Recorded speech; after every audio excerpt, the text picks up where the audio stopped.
সম্মানিত দিনী ভাইরা, আজকে আমি আপনাদের সামনে খুব গুরুত্বপূর্ণ একটি বিষয় নিয়ে হাজির হয়েছি।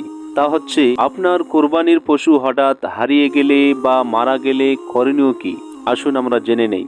অনেকেই এই প্রশ্নটি করেন, আসুন ইসলামিক শরীয়তের আলোকে এর সঠিক উত্তর জেনে নেই।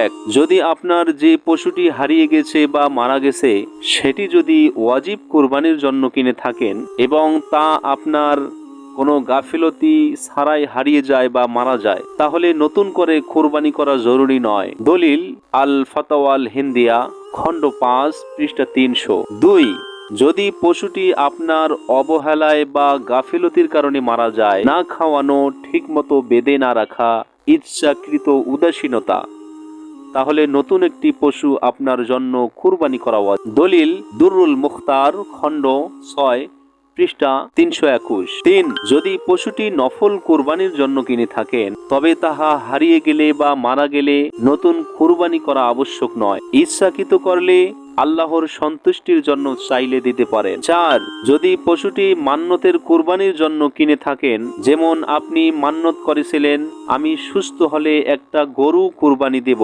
তাহলে যেভাবেই হারিয়ে যাক না কেন নতুন কুরবানি দিতেই হবে। দলিল আল মুহিতুল বুরহানি খণ্ড 8 পৃষ্ঠা 553। 6, কুরবানির পশুর যত্নের বিষয়ে হাদিস। রাসূলুল্লাহ সাল্লাল্লাহু আলাইহি ওয়াসাল্লাম বলেন, যে ব্যক্তি কোরবানির ইচ্ছা করে সে যেন পশুর যত্ন নেয় এবং সওয়াবের আশা রাখে। আবু দাউদ হাদিস নম্বর 2792। এখন আমাদের দায়িত্ব কর্তব্য। কোরবানির পশু কেনা মানে এটা আল্লাহর পথে একটি আমানত, পুরস্কৃত হবেন, আর অবহেলায় হলে দায়ভার আপনার উপর পড়বে। শরীয়তের নির্দেশ মেনে চলুন, আল্লাহর সন্তুষ্টি অর্জন করুন। আমিন। সম্মানিত ভিউয়ার্স, যদি ভিডিওটি উপকারী মনে হয় তাহলে লাইক দিন, শেয়ার করুন, চ্যানেলটি সাবস্ক্রাইব করুন। আমরা আরো ইসলামিক মাসআলা নিয়ে হাজির হব ইনশাআল্লাহ।